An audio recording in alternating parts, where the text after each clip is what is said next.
Friends, మనం last క్లాస్లో rest API ఏ విధంగా క్రియేట్ చేయాలి అన్నది చూసాము. దాంట్లో ఒక యూఆర్ఎల్ని కూడా కాన్ఫిగర్ చేసి అది ఏ విధంగా వర్క్ అవుతుందో కూడా చూసాం కదండి. ఏదైతే రెస్ట్ ఏపీఐ మనం క్రియేట్ చేస్తామో దానితో యూజర్ అనేవాడు డైరెక్ట్గా ఇంటరాక్ట్ అవ్వడు అనుకున్నాము. సో ఎండ్ యూజర్స్ అనేవాళ్ళు ఎప్పుడు కూడా రెస్ట్ ఏపీఐతో డైరెక్ట్గా కనెక్ట్ అవ్వరు. ఓకే, సో వీళ్ళు కనెక్ట్ అయ్యేది ఎప్పుడు కూడా మొబైల్ యాప్ కానీ, వెబ్ యాప్ కానీ, డెస్క్టాప్ యాప్తో కానీ కనెక్ట్ అవుతారు. సో ఈ యాప్స్ ఏమోని డేటాబేస్కి సంబంధించినటువంటి ఆపరేషన్స్ చేయాలి, లేకపోతే డేటాబేస్ నుండి ఇన్ఫర్మేషన్ ఎక్స్చేంజ్ చేసుకోవాలి అని అనుకునేటప్పుడు రెస్ట్ ఏపీఐకి కనెక్ట్ అయ్యి రిక్వెస్ట్ రెస్పాన్స్ రూపంలో అవి కనెక్ట్ అవుతాయి. ఎప్పుడూ కూడా ఇంకొక యాప్సే రెస్ట్ ఏపీఐతో కనెక్ట్ అవుతాయి, ఇంకో అప్లికేషనే రెస్ట్ ఏపీఐతో కనెక్ట్ అవుతుంది తప్పితే ఎండ్ యూజర్ అనేవాడు కనెక్ట్ అవ్వడు. అయితే మనం లాస్ట్ క్లాస్లో చెక్ చేసినప్పుడు ఒక రెస్ట్ ఏపీఐని టెస్ట్ చేయాలంటే బ్రౌజర్లో కానీ లేకపోతే పోస్ట్ మ్యాన్ టూల్లో కానీ మనం టెస్ట్ చేస్తామని చెప్పాం. ఆల్రెడీ మనం ఇది క్రియేట్ చేసినప్పుడు వర్క్ అవుతుందా లేదా చెక్ చేయడానికి బ్రౌజర్లో చెక్ చేసాము, పోస్ట్ మ్యాన్లో చెక్ చేసాం. సో మరి అప్లికేషన్స్ రెస్ట్ ఏపీఐతో కనెక్ట్ అవుతాయి కదా, అవి బ్రౌజర్ని కానీ లేకపోతే పోస్ట్ మ్యాన్ టూల్ని కానీ ఏ విధంగా యూజ్ చేసుకుంటాయి అని అంటే, సో ఏదైతే మనం బ్రౌజర్ కానీ పోస్ట్ మ్యాన్ టూల్ కానీ యూజ్ చేసామో అది జస్ట్ టెస్టింగ్ పర్పస్ మాత్రమే. ఇప్పుడు మనమే రెస్ట్ ఏపీఐని డెవలప్ చేస్తున్నాం కదా, సో రెస్ట్ ఏపీఐ ఎవరైతే డెవలప్ చేస్తున్నారో వాళ్ళు అది వర్క్ అవుతుందో లేదో చెక్ చేయడం కోసం మనకి ఆ టెస్టింగ్ కోసం మనం యూజ్ చేసేది బ్రౌజర్ కానీ పోస్ట్ మ్యాన్ కానీ. ఓకే, సో వన్స్ ఇది వర్క్ అవుతుంది అన్న తర్వాత ఇంకా మనం ప్రొడక్షన్లోకి వెళ్ళిపోతాం. అంటే దీన్ని తీసుకువెళ్ళి ఆన్లైన్లో ఒక సర్వర్లో ప్లేస్ చేసేస్తాం మన ఏపీఐని. సో వన్స్ ప్లేస్ చేసేసిన తర్వాత ఈ అప్లికేషన్స్ ఏవైతే ఉన్నాయో ఈ అప్లికేషన్స్ అనేవి మనకి రెస్ట్ ఏపీఐకి ఏ విధంగా కనెక్ట్ అవుతాయి, బ్రౌజర్ ద్వారానో లేకపోతే పోస్ట్ మ్యాన్నో యూజ్ చేసుకోవి. ఇవి ఏం చేస్తాయంటే వాటి కోడింగ్లో భాగంగా అవి యూఆర్ఎల్స్ని కాల్ చేస్తాయి, యూఆర్ఎల్ ద్వారా రిక్వెస్ట్ పెట్టుకుంటాయి. ఆ యూఆర్ఎల్ రిక్వెస్ట్ అనేది కోడింగ్ ద్వారానే జరుగుతుంది. అలాగే రెస్పాన్స్ ఇక్కడికి చేరడం అన్నది కూడా కోడింగ్ ద్వారానే జరుగుతుంది. సో అప్పుడు ఇవి రెస్ట్ క్లయింట్స్ అవుతాయి అన్నమాట. ఎవరైతే రెస్ట్ ఏపీఐకి రిక్వెస్ట్ పెడుతున్నారో వాళ్ళని ఏమంటాము, రెస్ట్ క్లయింట్స్ అంటాం. సో వీటిని రెస్ట్ క్లయింట్స్గా మార్చి ఇక్కడ నుండి రెస్ట్ ఏపీఐకి ఏ విధంగా రిక్వెస్ట్ పెట్టుకోవాలి అనేది మనం ఖచ్చితంగా చూద్దాం. ఓకే, సో దాన్ని నేను ప్రాక్టికల్గానే చేసి చూపిస్తాను. ఇటువంటి యాప్స్ ఏ విధంగా క్రియేట్ చేయాలి. సో ఇంకొక వెబ్ యాప్ క్రియేట్ చేసి ఆ వెబ్ యాప్ నుండి మనం ఇప్పుడు క్రియేట్ చేసినటువంటి రెస్ట్ ఏపీఐకి రిక్వెస్ట్ ఏ విధంగా పెట్టుకోవాలి, ఇక్కడ నుండి ఆ వెబ్ యాప్కి ఆ రెస్పాన్స్ అనేది వెళ్తే అక్కడ తిరిగి మళ్ళీ దాన్ని ఆ జేసన్ ఆర్ ఎక్స్ఎంఎల్ డేటాని తిరిగి మళ్ళీ ఏ విధంగా యూజర్కి అర్థమయ్యే భాషలో ఒక వెబ్ పేజ్ రూపంలో, ఒక హెచ్టిఎంఎల్ పేజ్ రూపంలో చూపించాలి. అదంతా కూడా మనం మాట్లాడదాం ఖచ్చితంగా. అయితే ఇక్కడ మనం చెప్పాలనుకున్న పాయింట్ ఏంటంటే, సో వేరే అప్లికేషన్సే రెస్ట్ ఏపీఐతో కనెక్ట్ అవుతాయి. అది కూడా త్రూ బ్రౌజరో లేకపోతే త్రూ పోస్ట్ మ్యాన్ యాప్ కాదు. అవి కేవలం రెస్ట్ ఏపీఐ డెవలపర్స్ అది వర్క్ అవుతుందో లేదో టెస్ట్ చేయడం వరకు మాత్రమే. ఓకే, సో అప్పుడు ఈ రెస్ట్ క్లయింట్స్ అనేవి ఏ విధంగా రిక్వెస్ట్ పెట్టుకుంటాయి అంటే వాటి కోడింగ్లో భాగంగా ఈ యూఆర్ఎల్స్ని పంపడానికి ప్రతి లాంగ్వేజ్లో కూడా ఒక మెథడాలజీ ఉంటుందన్నమాట. ఆ మెథడాలజీ ద్వారా ఇవి ఏం చేస్తాయి అంటే యూఆర్ఎల్ ద్వారా రిక్వెస్ట్ని ఇక్కడికి పెడతాయి. సో మనకి రెస్ట్ క్లయింట్కి ఎలా ఇంప్లిమెంట్ చేయాలి అని చెప్పి ప్రతి లాంగ్వేజ్లో కూడా ఉంటుంది ఆ మెథడాలజీ ద్వారా.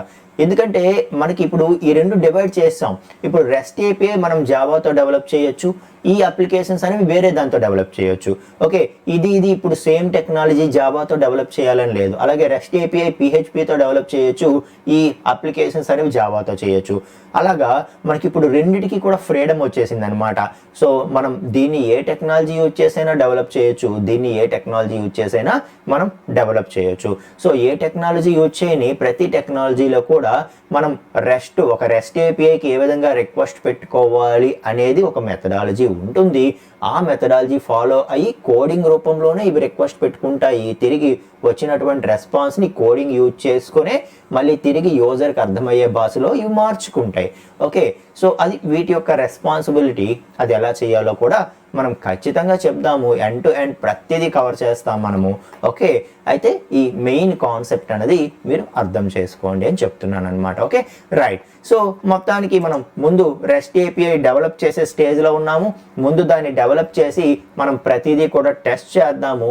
ఇంకా పర్ఫెక్ట్గా వర్క్ అయిపోయింది అని అనుకుంటే ఇంకా నెక్స్ట్ క్లాసెస్లో ఆ రెస్ట్ ఏపీఐని వేరే అప్లికేషన్స్ నుండి ఏ విధంగా కాల్ చేయాలి అన్నది కూడా మనం ఖచ్చితంగా మాట్లాడదాం. సో ఫస్ట్ మనం /ఎంట్రీస్ అని చెప్పి ఆల్రెడీ మనం ఇంప్లిమెంట్ చేసేసాం. ఇది గెట్ ఆల్ ఎంట్రీస్. సో డేటాబేస్లో ఎన్ని ఎంట్రీస్ ఉన్నాయో అన్నీ మనం రిట్రీవ్ చేయడం చూసేసాం ఆల్రెడీ. సో ఇప్పుడు మిగతావి ఏవైతే ఉన్నాయో వాటిని ఏ విధంగా ఇంప్లిమెంట్ చేయాలి అన్నది మనం నేర్చుకోవాల్సి ఉంది. అయితే first save entry. So save ఎంట్రీకి మనం ఇవ్వాల్సినటువంటి అంటే యూజర్ రిక్వెస్ట్ పెట్టేటప్పుడు పోస్ట్ మెథడ్ ద్వారా రిక్వెస్ట్ పెడతాడు. ఓకే, లేదు అంటే మిడిల్ లెవెల్ అప్లికేషన్స్ ఏవైతే ఉన్నాయో పోస్ట్ మెథడ్ ద్వారా ఈ యూఆర్ఎల్ని మన రెస్ట్ ఏపీఐకి రిక్వెస్ట్ పెట్టుకుంటాయి. సో పెట్టుకునేటప్పుడు పోస్ట్ ద్వారా వచ్చింది కాబట్టి మనం మన రెస్ట్ ఏపీఐలో ఏం చేస్తామంటే పోస్ట్ మ్యాపింగ్ యూజ్ చేసుకొని ఒక మెథడ్ని రెడీ చేసుకుంటాం. సో అప్పుడు పోస్ట్ రిక్వెస్ట్ పోస్ట్ మ్యాపింగ్కి వస్తుంది. వచ్చి ఈ యూఆర్ఎల్ విత్ పోస్ట్ మ్యాపింగ్ ఎక్కడైతే ఉందో అక్కడ ఆ పర్టికులర్ మెథడ్ అనేది ఎగ్జిక్యూట్ అవ్వడం జరుగుతుంది. సో ఫస్ట్ సేవ్ ఎంట్రీ గురించి మనం చూద్దాం. సో యూజర్ అనేవాడు రిక్వెస్ట్ పెట్టేటప్పుడు పోస్ట్ ద్వారా రిక్వెస్ట్ పెడతాడనమాట. పోస్ట్ అని చెప్పి ఈ రిక్వెస్ట్ని పెడితే మనం అప్పుడు మన అప్లికేషన్లో ఏం చేయాలి, పోస్ట్ మ్యాపింగ్తో ఒక యూఆర్ఎల్ని రెడీ చేయాలి. Okay, so entry. సో ఒక్క ఎంట్రీనే మనం ఇప్పుడు సేవ్ చేయబోతున్నాం కాబట్టి ఒక్క ఎంట్రీనే డేటాబేస్లో సేవ్ చేయడానికి మనం కోడ్ రాస్తున్నాం కదా. సో సేవ్ ఎంట్రీ, ఒక్క ఎంట్రీనే సేవ్ చేయడానికి కోడ్ రాస్తున్నాం కాబట్టి ఆ ఒక్క ఎంట్రీ ఏదైతే సేవ్ అయిందో ఆ సేవ్డ్ ఎంట్రీ అంటే విత్ ఐడితో పాటు అలాట్ అయినటువంటి ఆ ఎంట్రీని మనం రిటర్న్ చేద్దాం.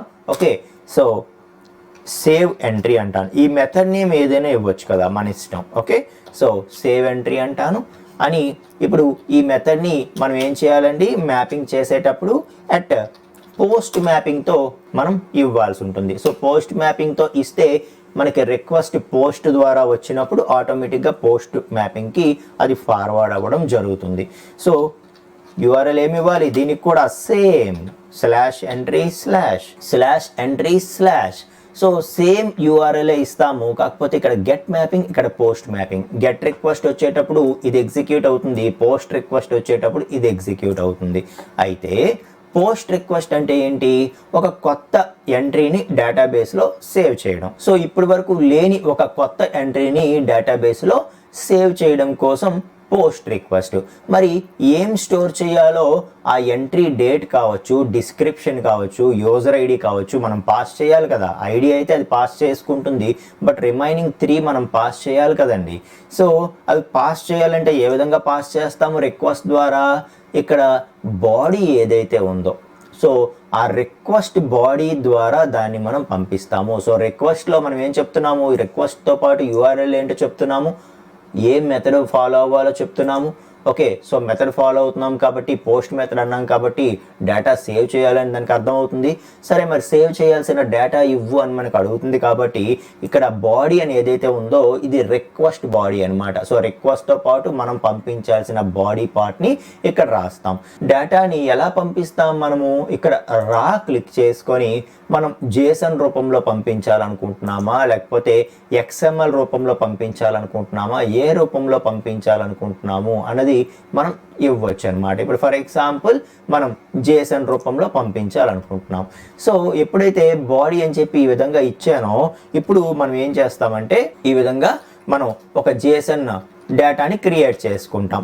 సో డేటాబేస్లో ఏమేమి ఉన్నాయి, నేమ్ వాల్యూ పేర్స్ ఇవ్వాలి కదా, ఐడి మనం ఇవ్వక్కర్లేదు కాబట్టి ఎంట్రీ డేట్ ఇద్దాం. ఎంట్రీ డేట్ సో YYYYMMDD కదా. సో ముందు ఇయర్ ఇవ్వాలి, తర్వాత మంత్ ఇవ్వాలి, ఆ తర్వాత డేట్ ఇవ్వాలి. ఈ విధంగా ఇద్దాం. అది యాక్సెప్ట్ చేస్తుందా డేట్ని, లేకపోతే వేరే ఫార్మేట్ ఏమైనా అడుగుతుందా అని చూద్దాం తర్వాత. Okay right. So entry date, description, user ID. So description అనేది మనం ఏం చేద్దామంటే today we are developing REST API for my diary app అని చెప్పి, ఇదే ఈరోజు మన డైరీ మనం చేస్తున్నటువంటి యాక్షన్ కాబట్టి డైరీ ఎంట్రీ డిస్క్రిప్షన్ అదే ఇచ్చాను నేను. అండ్ యూజర్ ఐడి వచ్చి ఏమి ఇవ్వాలి? సో ఎవరు యూజర్ అన్నది ఇవ్వాలి. ఫర్ ఎగ్జాంపుల్ యూజర్ ఐడి 3 అంటాను, నెంబర్ కాబట్టి. ఓకే, సో ఈ విధంగా నేను ఇప్పుడు డేటా సప్లై చేస్తున్నాను అనమాట. సో ఒక కొత్త ఎంట్రీ సేవ్ చేయాలి, సో దానికి సంబంధించిన డేటా నేను ఇక్కడ ఇస్తున్నాను. ఓకే, సో ఇప్పుడు మనకి పోస్ట్ మెథడ్ అని చెప్తున్నాము కాబట్టి సేవ్ చేయాలని అర్థమవుతుంది. అలాగే యూఆర్ఎల్ ఇస్తున్నాం కాబట్టి /entries with post mapping ఎక్కడుందో ఆ మెథడ్ అనేది ఎగ్జిక్యూట్ అవుతుంది. అయితే అది ఎగ్జిక్యూట్ అవ్వడానికి మనం ఇక్కడ నుండి డేటా కూడా పంపించాలి. దాన్ని రిక్వెస్ట్ బాడీలో మనం సెలెక్ట్ చేసుకొని JSON ఫార్మేట్లో పంపిస్తున్నాం. అది ఏదైతే ఉందో ఇది మళ్ళీ తిరిగి మనకి ఇక్కడికి వస్తుంది. రిక్వెస్ట్తో పాటు ఈ 3 కూడా వస్తాయి. ఏది? Request method, request URL, request తాలూకా బాడీ ఇక్కడికి వస్తాయి. వచ్చినప్పుడు మనకి ఏమవుతుందంటే ఆ వచ్చినటువంటి ఏదైతే పోస్ట్ రిక్వెస్ట్ ద్వారా ఒక ఆబ్జెక్ట్ తాలూకా డేటా వస్తుందో, ఏ ఆబ్జెక్ట్ తాలూకా డేటా? అది ఎంట్రీ అనే ఎంటిటీకి చెందినటువంటి డేటా. కాబట్టి మనం ఒక ఆబ్జెక్ట్ క్రియేట్ చేసుకుంటాము. ఓకే, ఆబ్జెక్ట్ క్రియేట్ చేసుకొని, అంటే ఇప్పుడు మనం ఏం చెప్తున్నట్టంటే రిక్వెస్ట్తో పాటు ఏదైతే వస్తుందో ఆ రిక్వెస్ట్తో పాటు వచ్చినటువంటి ఆ ఎంట్రీని మనం ఏం చెప్తున్నామంటే ఈ ఎంట్రీ వేరియబుల్లో దాన్ని తెచ్చి పెట్టు అని చెప్తున్నాము. ఇప్పుడు దీన్ని మనం సేవ్ చేయడానికి కోడ్ రాసేస్తాం. ఎలాగా? మన ఎంట్రీ సర్వీస్లో ఆల్రెడీ సేవ్ మెథడ్ ఉంది కదా, entry service dot save entry అని చెప్పి ఇది ఇచ్చామనుకోండి. ఇప్పుడు ఏమవుతుంది? ఏదైతే మనం ఇక్కడ రిక్వెస్ట్ రూపంలో డేటు, డిస్క్రిప్షన్, యూజర్ ఐడి ఇచ్చాం, ఐడి ఇవ్వలేదు. ఐడి ఆటోమేటిక్గా అసైన్ చేస్తుంది కాబట్టి రిమైనింగ్ 3తోని ఒక JSON ఫార్మేట్లో డేటా ఇచ్చాం కదా. సో ఆ 3 ఉన్నటువంటి ఆ డేటా అంతా కూడా ఈ వేరియబుల్లో, ఈ ఆబ్జెక్ట్లో స్టోర్ అయిపోతుంది అనమాట. స్టోర్ అయిపోయిన తర్వాత ఇందులో ఐడి ఇంకా అసైన్ అవ్వలేదు ఇది. ఇప్పుడు మనం ఏం చేస్తాము? Entry service dot save entry. So మన సర్వీస్లో ఉండే సేవ్ ఎంట్రీ మెథడ్ ద్వారా ఈ ఎంట్రీని పాస్ చేసేస్తే ఇందులో రిమైనింగ్ 3 డేటా కూడా ఉంది కదా, ఎంట్రీ డేట్ ఉంది, డిస్క్రిప్షన్ ఉంది, యూజర్ ఐడి ఉంది. కాబట్టి అది ఏం చేస్తుంది అంటే సేవ్ చేసేసి ఐడి అలర్ట్ చేసేస్తుంది. ఐడి అలర్ట్ చేసిన తర్వాత ఏదైతే సేవ్డ్ రికార్డ్ ఉందో అది మనకి వెనక్కి వస్తుంది. దాన్ని నేను సేవ్డ్ ఎంట్రీ అనే ఒక వేరియబుల్లో స్టోర్ చేస్తున్నాను. మీకు అర్థమైందా? సో ఇందులో ఐడి లేదు, మనం పంపిన రిక్వెస్ట్తో పాటు పంపినటువంటి డేటా ఇందులో వచ్చి స్టోర్ అవుతుంది. సో దీన్ని మనం entry service dot save entry ద్వారా ఇస్తుంటే ఆ 3 డేటాని డేటాబేస్లో స్టోర్ చేస్తూ దానికి ఐడి కూడా అలర్ట్ చేస్తూ ఫుల్ ప్లెడ్జ్డ్ ఎంట్రీ ఆబ్జెక్ట్ ఏదైతే ఉందో సేవ్డ్ ఆబ్జెక్ట్ అది వెనక్కి వస్తే దాన్ని మనం ఒక వేరియబుల్లో స్టోర్ చేసుకుంటున్నాము. స్టోర్ చేసుకొని సింపుల్గా దాన్నే మనం రిటర్న్ చేసేస్తాము. సో సేవ్డ్ ఎంట్రీ ఏదైతే సేవ్డ్ ఎంట్రీ ఉందో, ఆల్రెడీ సేవ్ చేసి వెనక్కి వచ్చినటువంటి ఎంట్రీ ఏదైతే ఉందో దాన్ని సింపుల్గా రిటర్న్ చేసేస్తున్నాం. సో రిటర్న్ చేసేస్తే అదే యూజర్కి వెళ్ళిపోతుంది అనమాట. ఓకే, అయితే ఇక్కడ మనం నార్మల్ వేరియబుల్ ఒకటి క్రియేట్ చేసాం, ఎంట్రీ టైప్ నార్మల్ వేరియబుల్ ఒకటి క్రియేట్ చేసేస్తే ఆటోమేటిక్గా ఈ రిక్వెస్ట్లో మనం ఇచ్చినటువంటి డేటా అంతా కూడా దీనికి వచ్చేస్తుందా అంటే రాదనమాట. ఓకే, సో దానికోసం మనం ఏం చేయాలంటే ఒక యానోటేషన్ ఇక్కడ రాసుకోవాలి. ఏంటా యానోటేషను? రిక్వెస్ట్ బాడీ అనే ఒక యానోటేషన్ మనం ఇక్కడ రాసుకుంటే ఇప్పుడు ఏమవుతుందంటే, సో రిక్వెస్ట్తో పాటు అది పోస్ట్ మ్యాన్లో మనం టెస్ట్ చేసింది అవని, లేదు ఈ మిడిల్ లెవెల్ యాప్స్ రిక్వెస్ట్ ద్వారా పంపించినప్పుడు అవి బాడీ ఎలా పంపించని మొత్తానికి ఇక్కడ ఏదైతే బాడీ అనేది రిక్వెస్ట్ ద్వారా రెస్ట్ ఏపీఐకి చేరుతుందో అది తీసుకొచ్చి మనం ఒక వేరియబుల్ క్రియేట్ చేసి దానికి ఇమ్మని చెప్పాలంటే ఎట్ రిక్వెస్ట్ బాడీ అనాలి. అప్పుడు ఆ రిక్వెస్ట్ బాడీలో ఏదైతే డేటా ఉందో అదంతా ఈ వేరియబుల్కి అసైన్ అయిపోతుంది అనమాట. అసైన్ అయిపోతే మనం దాన్ని యూజ్ చేసుకొని సేవ్ ఎంట్రీ చేసేస్తున్నాం. అప్పుడు ఫుల్ ప్లేజ్డ్ సేవ్డ్ ఎంట్రీ మనకి బ్యాక్ అవుతుంది. అది మనం ఒక వేరియబుల్లో స్టోర్ చేసుకొని మనం దాన్ని రిటర్న్ చేసేయడం అనేది జరుగుతుంది. మీకు అర్థమవుతుందా? సో ఈ విధంగా మనకి ఒక పోస్ట్ రిక్వెస్ట్ అనేది మనం చేయవలసి ఉంటుందన్నమాట.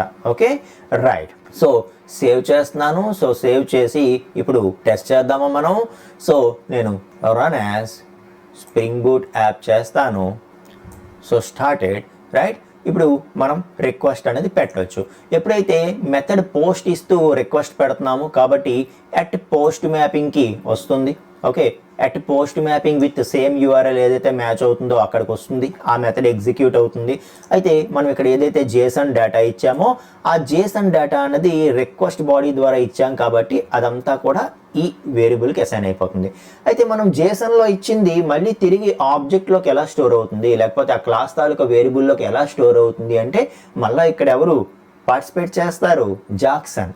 ఓకే, సో ఒక ఆబ్జెక్ట్ని మనకి జేసన్ ఎక్స్ఎంఎల్ ఫార్మాట్స్లోకి మార్చాలన్నా లేదు జేసన్ ఎక్స్ఎంఎల్ డేటాని ఆబ్జెక్ట్స్లోకి మార్చాలన్నా ఏం చేయాలన్నా సరే మనకి జాక్సన్ అనేది ఆ పని మనకి చేసి పెడుతుంది. To and from JSON to objects, ఆ to and from XML to objects. Okay, మన ఆబ్జెక్ట్ని జేసన్లోకి కానీ ఎక్స్ఎంఎల్లోకి కానీ లేదంటే ఎక్స్ఎంఎల్ ఆర్ జేసన్ డేటాని తిరిగి ఆబ్జెక్ట్స్ రూపంలోకి కానీ మార్చే రెస్పాన్సిబిలిటీ ఎవరిది? జాక్సన్ది. Okay, right. సో అయితే ఈ రిక్వెస్ట్ మనం ఇచ్చాము, పోస్ట్ ద్వారా రిక్వెస్ట్ ఇస్తున్నాము, బాడీలో జేసన్ సెలెక్ట్ చేసుకుని డేటా కూడా ఇస్తున్నాం. సో మనం సెండ్ చేస్తున్నాం. సెండ్ చేస్తే మనకి డేటా అనేది సక్సెస్ఫుల్గా యాక్సెప్ట్ అయిపోయింది. అంటే ఇది ఏమైంది? ఈ డేటా అనేది వెళ్ళింది, ఇక్కడికి వచ్చింది, వచ్చి ఈ పోస్ట్ మ్యాపింగ్కి వచ్చింది, రిక్వెస్ట్ బాడీలో ఉండేది ఈ వేరియబుల్కి అసైన్ అయింది, క్లాస్ వేరియబుల్కి. అది యూజ్ చేసుకొని మనం సేవ్ చేసాము. సేవ్ చేసి సేవ్డ్ ఎంట్రీ అనేది మనం ఒక వేరియబుల్లో స్టోర్ చేసుకున్నాము. స్టోర్ చేసుకొని దాన్నే రిటర్న్ చేసేసాం. సో ఇంతకు ముందు వరకు మనకి లాస్ట్ ఎంట్రీ తాలూకా ఐడి వచ్చి 7 కదా. ఇప్పుడు మనం సేవ్ చేసిన తర్వాత ఎగ్జిక్యూట్ చేసిన తర్వాత ఇప్పుడు లాస్ట్ ఎంట్రీ వచ్చి 8. Today we are developing REST API for my diary app. అంటే మీకు అర్థమవుతుందా? సో ఏదైతే మనం ఇప్పుడు పోస్ట్ రిక్వెస్ట్ కోసం డెవలప్ చేసామో అది సక్సెస్ఫుల్గా వర్క్ అయ్యింది. వర్క్ అయ్యి తిరిగి మనకి వెనక్కి రెస్పాన్స్ అనేది రావటం జరిగిందనమాట. మీకు అర్థమవుతుందా? సో అలాగే మనకి వెనక్కి ఏదైనా డేటా వస్తే ఫైన్, వెనక్కి మనకి డేటా ఏదైనా వస్తే ఫైన్. ఇక్కడ చూడండి ఎంట్రీ అని చెప్పి మనం రిటర్న్ చేస్తున్నాం. కొన్నిసార్లు మనం ఏమీ రిటర్న్ చేయము. అప్పుడు ఏం చెప్తుందంటే ప్రాసెస్ సక్సెస్ అయిందా లేదా అనేది చెప్తుంది అనమాట. ఆ ప్రాసెస్ సక్సెస్ అయిందా లేదా మనం ఏ విధంగా చూడొచ్చో తెలుసా మీకు? ఇక్కడ స్టేటస్ అనమాట. సో స్టేటస్ అనేది మనం ఈ స్టేటస్ కోడ్స్ ఆల్రెడీ చెప్పాం. 1తో స్టార్ట్ అయ్యి 1XX 2XX 3XX అలా 4తో స్టార్ట్ అయితే 404 నాట్ ఫౌండ్, 3తో స్టార్ట్ అయితే రీడైరెక్షను, 1తో స్టార్ట్ అయితే సమ్ ఇన్ఫర్మేషన్ సర్వర్ మనకి ఇస్తున్నట్టు, 5తో స్టార్ట్ అయితే సర్వర్లో ఎర్రర్ ఉన్నట్టు. ఓకే, ఈ విధంగా మనం కొన్ని చూసాం కదా. సో 200 కోడ్ వచ్చింది, స్టేటస్ కోడ్. రెస్పాన్స్ కోడ్ 200 వచ్చింది అంటే దాని అర్థం ఏంటి? సక్సెస్ఫుల్గా కంప్లీట్ అయింది మన రిక్వెస్ట్ అని అర్థం అనమాట. ఓకే, సో వెనక్కి డేటా వస్తే ఓకే, లేకపోతే అక్కడ ప్రాసెస్ సక్సెస్ అయిందా లేదా ఫెయిల్యూర్ అయిందా అనేది మనం ఏ విధంగా తెలుసుకుంటాము? ఈ స్టేటస్ కోడ్ ద్వారా తెలుసుకుంటాం అనమాట. Okay, right. సో అలాగే హెడర్స్ కూడా మనం చూడొచ్చు. సో కంటెంట్ టైప్ application/json, మనకి జేసన్లో డేటా వస్తుంది రెస్పాన్స్ అనేది. Okay, right. సో మనకి అది కూడా మనకి రిక్వెస్ట్ ఏ టైంలో పెట్టబడింది అనేది GMT టైం ఫార్మేట్లో మనకి ఇవ్వడం జరిగింది. సో ఈ విధంగా మనకి ఏంటంటే మనకి ఏదైతే మనము పోస్ట్ రిక్వెస్ట్ చేసామో ఆ పోస్ట్ రిక్వెస్ట్ని సక్సెస్ఫుల్గా మనం ఫినిష్ చేసుకోగలిగాం. మీకు అర్థమవుతుందా? రైట్.